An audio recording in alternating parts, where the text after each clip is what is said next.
I have the questions here, but before we get started, finish this sentence for me. Bullets don't fly.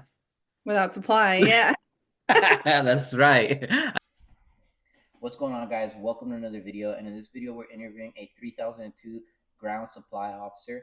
And again, I do these videos to spread awareness of what jobs and what job types are in the military and what they actually do day to day. A lot of times we don't really know that. And prior to joining the service, nobody really tells you what these jobs do. So again, this video is to spread awareness of what these job types are and what they do day to day from real hand experience. Thanks, guys, and I hope you enjoy the video. All right, so branch, rank, time served, MOS, and that's it. Okay. So I was in the Marine Corps. I was a 3002, which is a supply officer. Mhm. I was captain and I was in for about 6.5 years. I also did sexual assault response on the side, so I was kind of doing that for a while. That shit was time consuming. Yeah, that's it, right? Did you pick up captain at 4 years or just after 4 years? At 4 years. At 4 years, okay. And then what was your before we jump into MOS training, because obviously you're an officer and the officer route is a little different from the enlisted route. Yeah.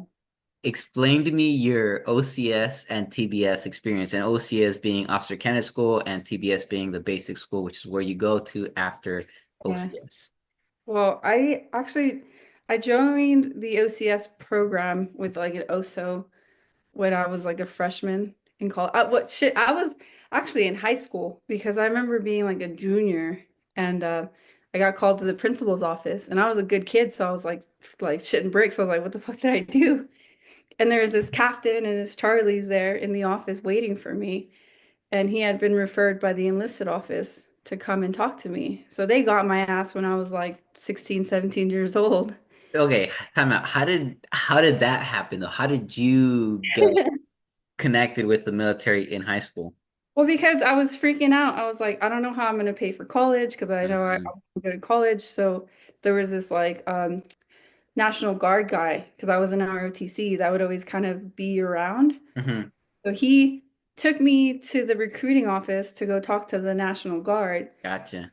But then he saw me like looking over and he saw me like just eyeballing the Marine Corps side. And he Hmm. saw that. And him being a good dude didn't just push me through his like channel. He's like, all right, I see you're really interested in the Marine Corps. So he got me in touch with them. And then them seeing that I'm like, I'm an honor student. I'm taking all these like what is it? The AP classes? Yeah, yeah, yeah. Advanced placement. Yeah. Yeah. So they're like, oh shit, like, okay, she's kind of smart. So then they referred me over to the OSO.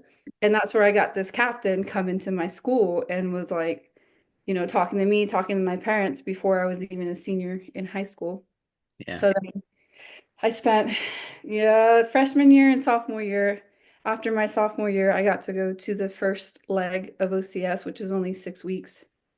And then Right. I had You a did. gap. You did PLC, that's why. So you did the Yes. first 6 week, which is juniors, and then Yep. seniors, 2 6 week courses. And so how was that for you? Oh my God. It Easy? was a shock. It was a shock because I didn't have the luxury of being near an OSO's office. So I was training on my own the best I could, even like the knowledge, like doing like all the skeleton orders, having to learn all that. No one taught me nothing. So when I showed up, I was like flailing, trying to like keep up because I was like, oh shit. Even the hikes, I was like, I never hiked in my life. So I was not prepared, but I made it, Yeah. with pure grit and determination. I made it. Yeah, yeah, yeah. That That's shit was funny. hard. But then I had a 2 year gap. And then when it was time to go back, I was like, shit, do I really want to go back and do this all again? But Oh, then, from junior to seniors, 2 years. yeah, 'cause I was Okay. sophomore, and then it was like closer to my senior year. So I had a 2 year gap, and that's a long time. Hmm. So the second time around, it kind of like it's like muscle memory. So a lot of it was a lot of the same things, just a little bit more academically like heavy when it came to like orders and stuff. So, yep. And Do then you remember what was the hardest event in the juniors and what was the hardest event in the seniors? I think for me personally, it was the hikes. Like I The said, hike. I'd never like experienced like strapping a pack to my back and then having to hike. So that was hard. So obviously I went and actually got a personal trainer who he trains like all these special forces people because I'm near Fort Bliss, so there's a lot of army guys here. And he was like he got me on a program to hike, so I like killed it the second time. Nice. I think the second time it was more like the constructing of orders and stuff when we were doing Gotcha. our little like exercises. Yeah, the military stuff. Yeah, yeah, because I didn't have anyone to practice with. You can only do so much on your own. Yeah.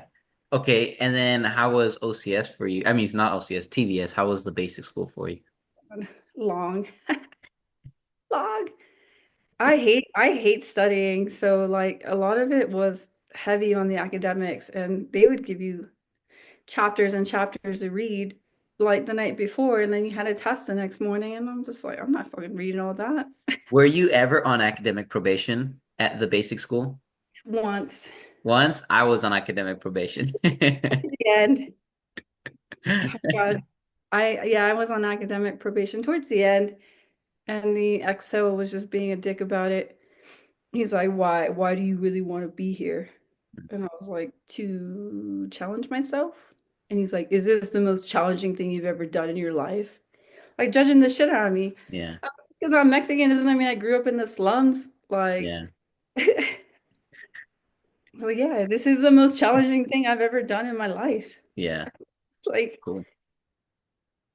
but yeah, no, it was good. It was good. I think I learned a lot. I pissed a lot of people off. I can tell you that right now. Yeah, so it was a lot of attitude adjustment, I think, for me.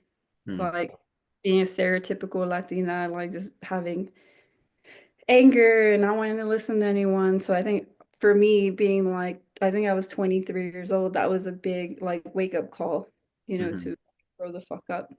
Yeah. Interesting. The Latina community could learn from you. All right, all right. We'll jump into the personal questions. What are three things you liked about the branch? Oh man. Like I said, I like that you kind of find yourself. It forces you to kind of learn who you are and what kind of life you want to live, right? What kind of life you want to create for yourself. So Mhm. it really opens your mind because where I come from, like it's a small town.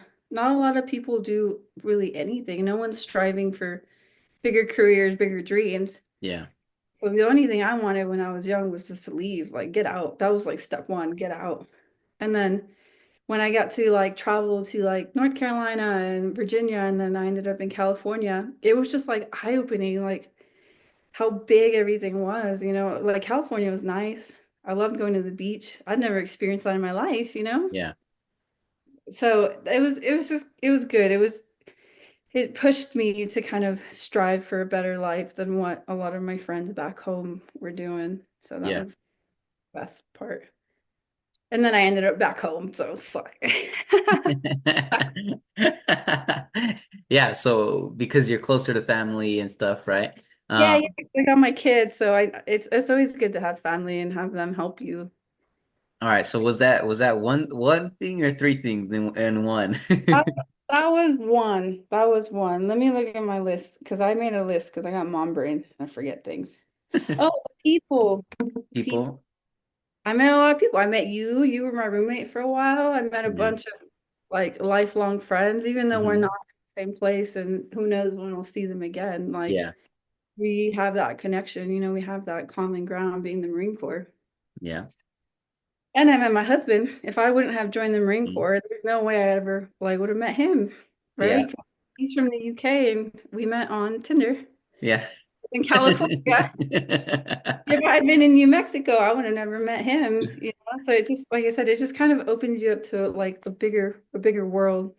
Yeah. And Yeah. then the third thing, ooh, the financial stability. Mm, Yeah, it's shocking. When you were in college and I was making $350 every 2 weeks, right? So less than 700 bucks. And then to immediately like graduate and go into this career where you're getting thousands of dollars, to me that was like shocking, right?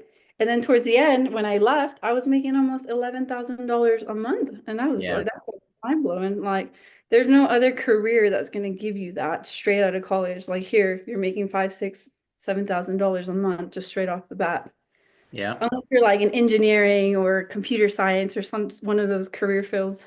Yeah, yeah. I think the financial stability is definitely one of the big ones. Like you coming out of like college at 22, 23 years old to jumping into the officer side of the military, like you for sure, I don't think there's any job that is gonna match you because one, you don't have any experience, you don't have anything, no knowledge, nothing, right? So you jump into this thing, paying you housing allowance, tax-free money, your substance allowance, tax-free money, and then your W-2 salary, which is taxed. So yeah, I mean, I would say like it's definitely good like to get you jump started into maybe, if you're not going to do 20 years, it definitely jump starts you into a career of financial stability even outside of the military.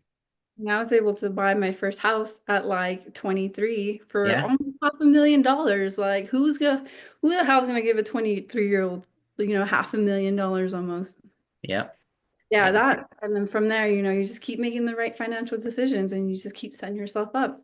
Exactly. Not buy a Jeep when you get back from deployment or a truck, Yeah, half or like Corvette. or a Corvette. I remember that Corvette. It was super nice. Yeah, I still dream about it. I told my husband one day I'm gonna get it. Yeah, I'm you get Yeah, backstory, she bought a Corvette. Hey, YOLO, right? I know. And then I He had a kid. said, And I yeah, that felt, she had a kid. That's awesome. All right, all right. Let's jump into question number two. What are some things you miss about the Marine Corps? hmm, things I miss. Let me see what I wrote down. Real quick, do you have a Marine Corps tattoo? Yes. I got Oh, you boo. Oh my God. but Wow. I mean, it's cool. I'm building a sleeve, so Nice. this takes time because my tattoo artist is always booked. Yeah, Didn't yeah. look at me, I'd be there every fucking day just getting it done. That's where you're putting all your disability money, huh? Yeah, I one. I had to get my Motard tattoo. I waited till I got out at Yeah, least. yeah, yeah. That's good. At least you waited, not you didn't get it a month into the service like somebody we It's know. tasteful. I think it's tasteful. Yeah. Anyways, to answer your question, I think I when I first got out, I missed having that like sense of purpose, right? Like everyone joins because they're like, I want to serve my country. And so when I got out, I felt like there was like a void for a little while, even though I was so excited to be like, get the hell out of there and have my freedom and do whatever the heck I wanted. After like a few weeks of like just nothing, I was like, you start to feel that like emptiness. Even though like I feel like I know I made the right decision, part of my brain was like going back and forth, like, oh shit, did I make the right decision? Mhm. Am I gonna regret this? And the main reason I got out was to be able to spend time with my son because we were working 12, 14-hour days. So I would leave when he was asleep and come home, spend an hour with him, and then it was time for him to go to sleep again. Yeah. In my head, I was like, I can't do this. I'm not going to miss out on my son growing up. So Yeah. I had to make hard decision. Like, do I choose my career or do I choose my son? Yeah. And I mean, I don't regret it. I don't trust anyone enough to watch my kids, so I got to do it myself. Yeah, I think it's a big piece and even like it's crazy when you see like two service members that are like together and then like their kid is just always in daycare because both of them are, one or the other. So, It's sad. And I mean, it works for some people. I felt too guilty. I can't put my kid in daycare. yeah. You see too many stories, and I'm just like, I'm not gonna be one of those stories. Yeah. Yeah, yeah, yeah. No worries. All right, so you miss the stability, the structure, Yeah, just that sense of purpose, the structure. sense of Yeah, purpose, I yeah. went from having a routine to all of a sudden I can sleep in and Yeah. stay up late and go wherever I want. I don't have to ask permission to go on vacation. Yeah. Yeah. Literally, I was like, oh, like I feel like an adult. Like I'm free. I can do whatever. I don't have to ask for Whatever permission. you want. Yeah, and you know what's funny? I still like for the most part, like 4 or 5 days out of the week, I try to definitely 4 days, I try to wake up so like 5:30 in the morning, go get my workout in and then start my day. Even though I don't have anything to do till later in the afternoon, it like kind of just keeps me in that routine. Because when I sleep in and like it's like 8:30, I'm like, I feel like a dirt bag. Well, yeah. I guess it's easier when you don't have kids. I try Yeah. to keep some routine, but sometimes it's just different every day. So I Yeah, just that's true. That's all a good wake point. up and like, let's see what today has in store because I have no fucking clue. All right, let's jump into question number three. What are three things you disliked about the Marine Corps? That one's, yeah, let's see. Um, in the most respectful way possible, the leadership. Yeah. Um, there was very, very few. There's like honestly like one leader that I had that I actually like made a difference in my life. Lieutenant Colonel Harvey, Oh like yeah, yeah, yeah. motivator. Yep. He's the one that pushed me to pursue, getting a second look on the captain's board because I did get overlooked the first time. And Hmm. I was like, all right, cool, I'm done. I did my 4 years and I'm done. But he kept pushing me, like gassing me up, saying, no, like you're a warrior, you're badass. Like he helped me do the paperwork, get it endorsed by the colonel, and then I ended up getting captain. So I'm like, he really like pushed me to dig deep and like go farther, and Yeah, I'm sure I could have made it to major if I would have stayed in. yeah, yeah. Whatever.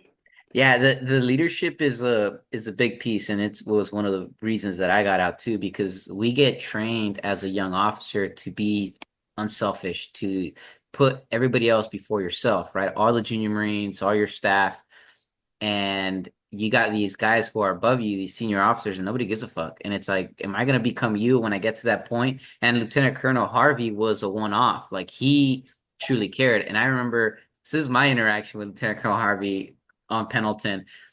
I got an award, and my command sent like some junior Marine to go pick it up from headquarters battalion. And he was pissed. He's like, fuck that. I want your XO or your CO to come over here.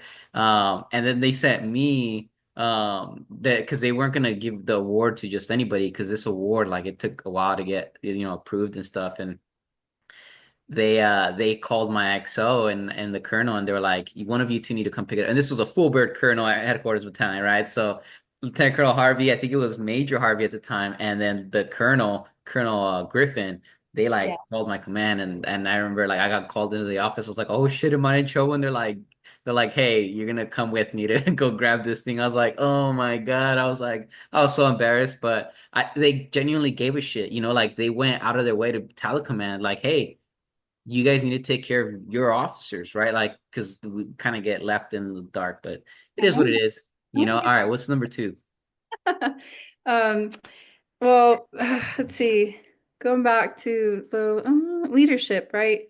So kind of another thing on that is like you're young and like you said, you have to be unselfish and you have to watch after all these Marines, but you're still young yourself. So you're still learning how to not be so selfish, right? Because Yeah, when you're in college and doing all these things, it's all about you and your goals and what you're doing. And then all of a sudden you're thrusted into this position with all this responsibility, right? And then all these Marines that you have to like look after.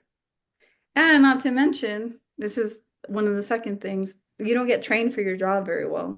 yeah, yeah, true. But yeah, okay, textbook knowledge, but when they fucking throw you into a command and you're like way over your head sometimes, Yeah, and people are lucky, they get to go to their command, learn a little bit, go back to school, and then really like it makes sense to them. Those yeah. of us that are just going straight to the school, like they're teaching you all this stuff and you can't like even begin to imagine like how complex your job is because it just sounds like made up words when they're teaching you all this stuff. Yeah, so let me pause you right there, just to add on a little bit. You're talking about on the job training, Mhm. OTJ, which when you come out of the basic school, they send you to your command first to learn a little bit while meantime the school starts, right? Like there's usually delays in the classes because they're full or whatever, and then you go to that class, which was kind of similar to what I did, right? I was at OCS. I went back to OCS to like serve as like coffee maker, and then I went to headquarters battalion, checked into my unit, knew nothing about supply, but I started reading all the orders and all these things, right? And then went to MOS school. Mhm. We went in what, January? No, it was October. Oh, October. Sorry, October. Yeah, we went in October. to like end of January, right? We came back because we did spend the Christmas over there, Thanksgiving, and the snow, all the snow that happened. Yeah, I remember all that. Yeah. Um, so, but I, even then, I'll tell you, like, I still was like, kind of like, I still really don't know what these things mean because I hadn't put it into practice yet. Like, yes, I saw it kind of work a little bit, but yeah, I got you. I went straight yes to the schoolhouse, and I'm just like, what the fuck? What the fuck does TAM mean? What's a TAM? I don't know what the fuck that is. Do you still remember that acronym? Uh, no. Table of authorized material control number. See, it's funny Yeah. because this is not how my brain works, but I dumped everything. I left, and I was like, I never need this do shit you, again. I dumped. so do you remember the captain that gave us that training at MOS school? Yeah, Um, Hudson. yes, and he said supply is like the Star Wars movie where you're like a Jedi or you're somebody else, but the Jedi and the robot talk, right? R2D2 and the robot's like beep beep bop boop bop, and then the Jedi knows what he's saying, but nobody else understands. Like even the people watching the movie are like, "What the fuck's going on?" Yeah. That's exactly how supply is. Until you learn the language, then you start, understanding that. But that's the reference I remember that he told us, and like that stuck with my head. I was like, that's exactly it, because nobody understands the supply and logistics part of that aspect and that job, and it's up to us to translate the boobop bebop to everybody else so it makes sense to Like, them. and these lieutenant colonels put all this pressure on us, the second lieutenant, like to run this account, perfect the account, get ready for an inspection. It's like, whoa, like technically you're still kind of learning the job and now you're having to do it in real time. So Mhm. it's a lot of stress. I don't know about you, but I had a lot of headaches the first year because I'm just trying to process all this information and apply it and, stay physically fit and counsel Marines and do all the online training, like fucking all this shit. Yeah, I Like, never got the headaches, but I also like I lucked out. I think in my first unit it was already kind of running pretty smoothly. that was a good Captain account. Captain Swanson knew what she was doing, so I kind of was able to come in like what's it called? Crawl, walk, and then run when I hit the infantry battalion. I got there and I was like, I hit the ground running. So it definitely like that was, I think supply officers should go first to be an assistant first, learn the ropes, and then go take your own account. There's not enough supply officers to do that, Yeah, right? and yeah, that's something that the Marine Corps struggles with. I bet you to this very day. All right, so leadership, job training. What's the last one? The last one, let me see. I don't even remember what I put. Oh, you know what? I joined to travel and to like see the world and all these things. And Yeah. I ended up in California for 5.5 years. I That's I pretty nice though. You could do your traveling out from California out to wherever you want to go. I mean, like I wanted to go to Hawaii. I wanted to go to Japan, like Korea, anywhere, right? Anywhere. And I ended up just getting stuck in California for a while. So, I mean, I'm sure that's someone's dream, but it wasn't my dream. that was my dream, okay? I wanted to stay in California. I just But the only downside to that is I didn't get to do anything exciting. You just go from unit. I went from a battalion to a headquarters to a regiment. So I was climbing the ladder, but I was constantly account. And it Yeah. wasn't like, oh, let me go do a fun job and kind of see what the Marine Corps has to offer. No, it's just work for like 5.5, 6 years. And it's just like not fun.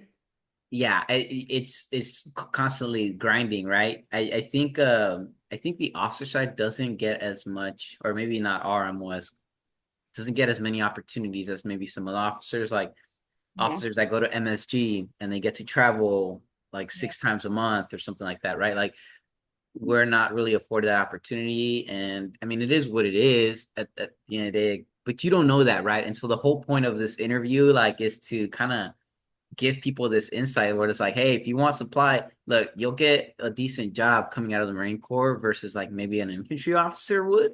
But you're gonna work your ass off for you're gonna work hard, 10, 12 hour shifts, 16-hour shifts. You're gonna learn a lot and you're not gonna have a life in the Marine Corps, right? You're not gonna have those opportunities to go travel and do all these things. You'll maybe deploy, of course, right? Like you'll deploy, go do work that account over there, but as far as like really enjoying it, Mhm. it's not, compared to some of those other officers that do have those opportunities to enjoy it. Yeah, you're not gonna get um that enjoyment. Like if you definitely want to travel, supply isn't maybe the MOS you want to go into. No, I mean, I trying to deploy too, and I mean, there's obviously nothing happening, so there's not a lot of deployments. There's Muse, which are Yeah, British, they're just booze cruises. Like, it's yeah, not a fucking deployment. yeah.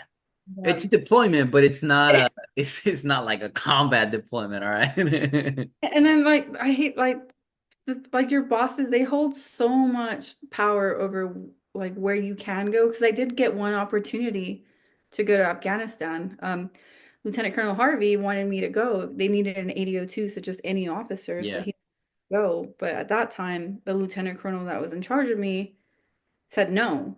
Mm, But I was also doing all the bitch work that no one else wanted to do, so they weren't going to let me go. Because then who's going to do all the fucking work? yeah.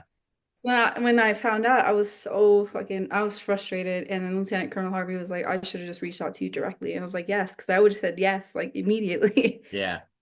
Yeah, Instead of, and that is also shitty because yeah, the thing with like supply too, and even RMOS is like it's hard to get those extra billets. Like it was really hard for me to get skill bridge.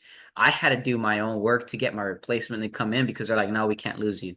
I was like, you're gonna lose me anyways at the end of this time period. Just fucking let me go a little early, you know? So yeah, it definitely I do feel that like they don't like to let, and I talk about this in one of my other videos where it's like they don't want to let their heavy hitters go. They don't want to let the critical billets go and how allow them to enjoy their time or do some things they want to do because they don't want to lose that they don't want to have that gap in that position, which kind of sucks. It just screws everybody else over, and I then don't you even, get stuck with because I what's didn't fucking that? go nowhere. That's why I only had three ribbons, because I didn't fucking go nowhere. I didn't.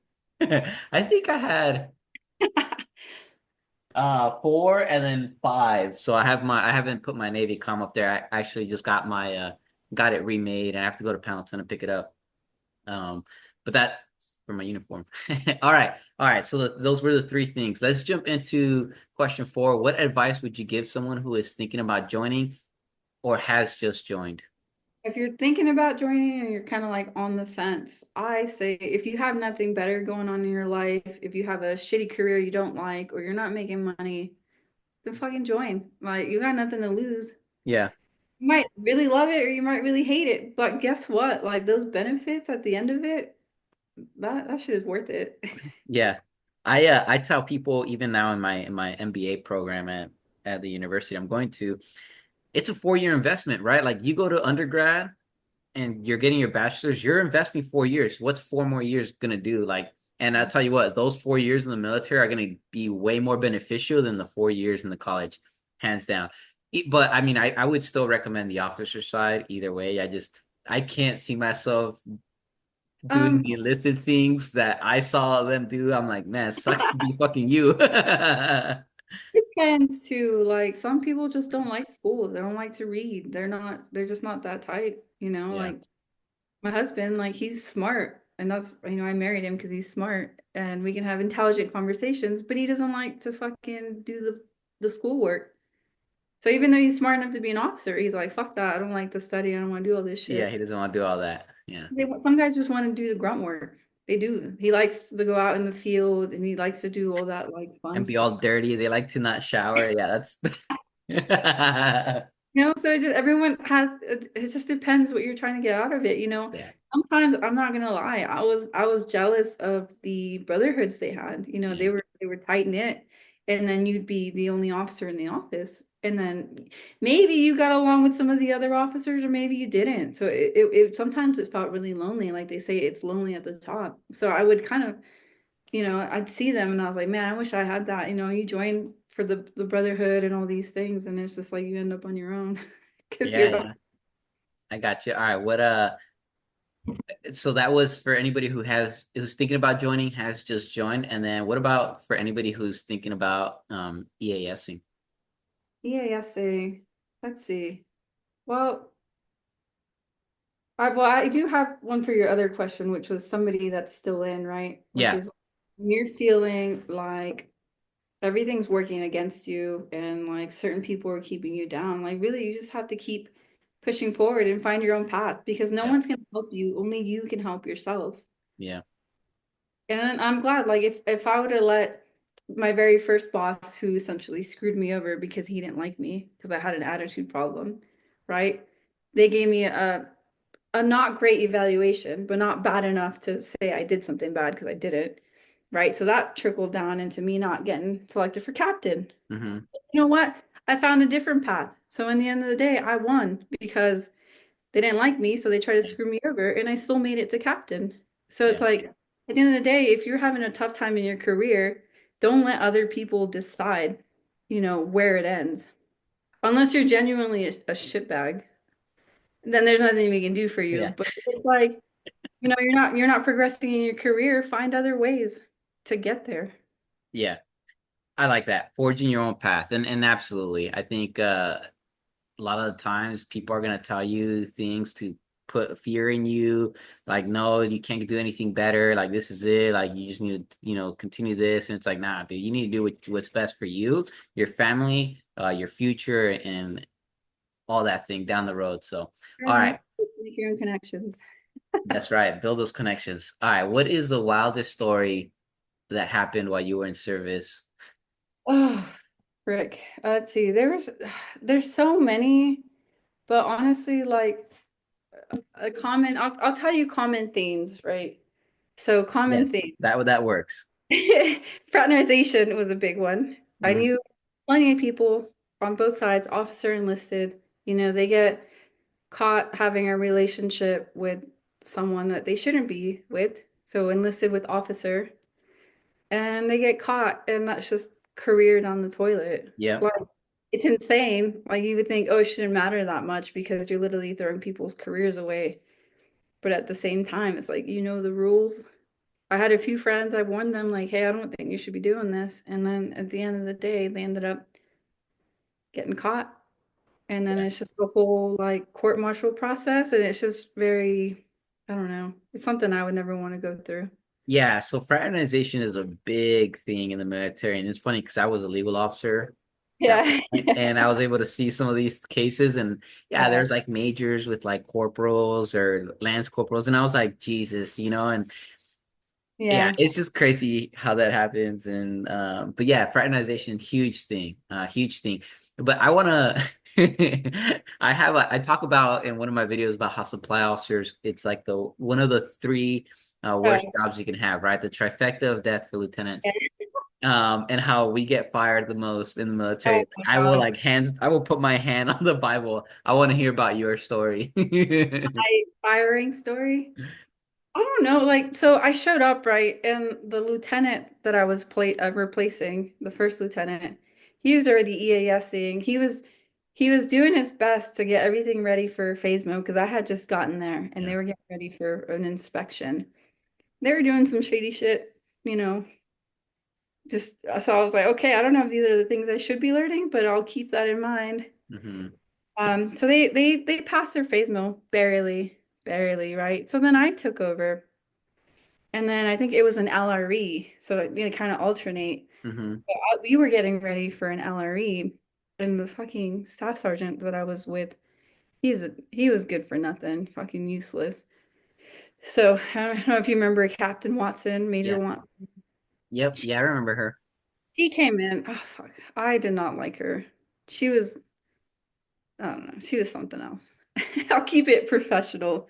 But she came in, gave us like a preliminary inspection. There was, things that we were missing. There was gaps, things that I was still trying to figure out, which is fine. Teach me, show me, like guide me, something, instead of just like fucking biting into me and ripping my head off and then not teaching me anything. That was Captain Watson. That was her style, though. Yeah, She just sucked. Like she just didn't know how to give constructive feedback. The only thing she knew was, I'm just gonna fucking yell at you because you suck or you did bad, right? Like, yeah, it that was was her her. prior enlisted side. I was like, Yeah, okay, that might work with like the lance corporals, but it's not going to work with other yeah, officers, right? yep. So I was like, so I remember one day the lieutenant colonel was like coming through, he was walking, doing his inspection, and I was just asking me regular questions. And I was like, I didn't mean anything by it, but I was like, oh, yeah, sir, like, I want to make sure we do really good in the inspection so that, you know, essentially in the future I can get sent. on a really good billet, like do good, Yeah. work my way up. He took it as like, I just want to do good so I can get the fuck out of here. But Yeah. all I remember after that is I get a phone call. We were watching the Super Bowl. Super Bowl. Yep. I out of nowhere, I get a phone call and it's saying, "Hey, starting tomorrow, you're gonna report to the regiment." So essentially, I got soft fired. I never did anything bad that justified Yeah. negative paper because I remember after I got soft fired, all they do is they kind of give you a lower evaluation that's like Yeah. kind of in line, but enough to basically ruin your career and make sure you don't get selected. Yeah. But nothing bad. Even when I got counseled, I was waiting for them to tell me like what I did. And the fucking major would he had no fucking backbone, couldn't tell me anything. He just said, "Oh, it's just like personality differences, basically." So I was like, "So you don't like me, so you don't give me a chance to learn and grow and figure out my fucking job. So you don't fucking like me, so you're just gonna get rid of me." Yeah. And then so now they had no replacement because they're like, "Well, you guys had a Suppo and whatever you did with her, that's your problem." So they didn't get a replacement. Yep. The the staff sergeant who was fucking worth a damn to begin with, then he had to do both jobs. So then they were struggling. Yep. Meanwhile, I was at the regiment. They had a captain, a lieutenant, and then me. So there was three of us. So I was chilling. I was like, okay, I guess I'll just fucking ride it out here. And then from there, I just kept getting shuffled around until eventually I got my own account. And then I ended up a headquarters battalion. And then I ended up being a regimental suppo. So I'm like, Nice. I mean, they didn't even get from the start. Like these lieutenant colonels do not give a fuck. All they care about is making general. They don't care Yeah. who they fucking step on.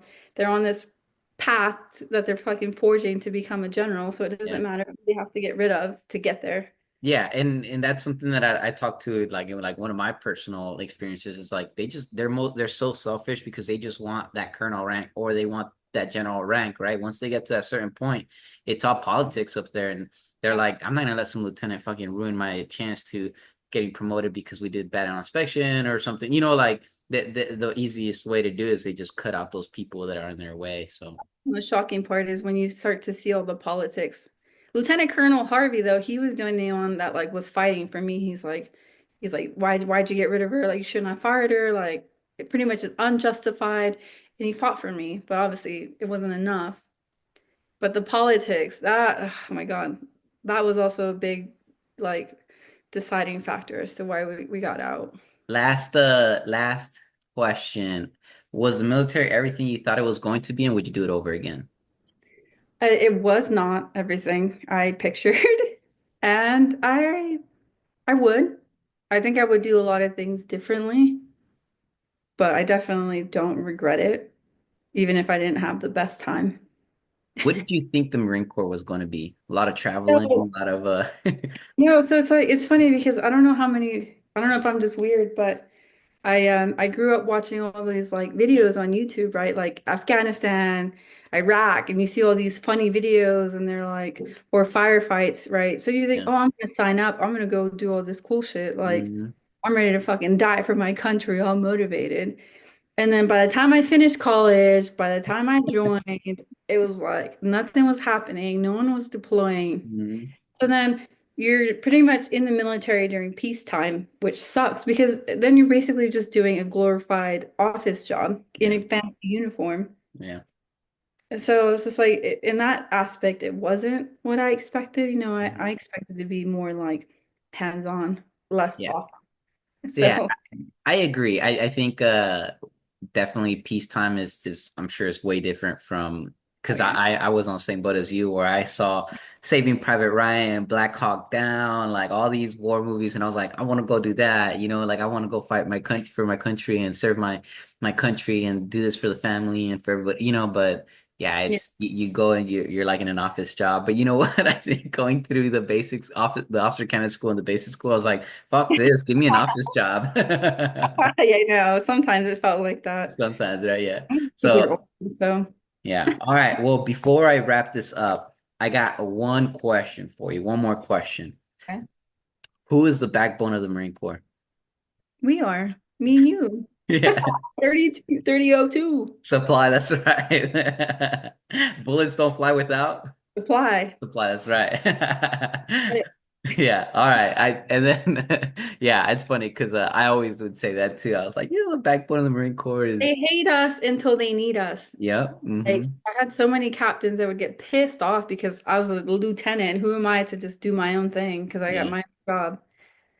yep. And until they Special need staff you also. and they play nice, they're like, hey, I need a computer, I need this, I need that. And guess who they're coming to ask? That's right. That's right, Us. motherfuckers. Yeah, they're like, oh shit. Yeah. All right, Steph. Well, thank you. Thank you for interviewing and sharing your story and to my 51 subscribers. I hope you guys enjoy the interview. Yeah. All right, Steph. Thank you, and I'll talk to you soon. Yeah, bye. All right, bye.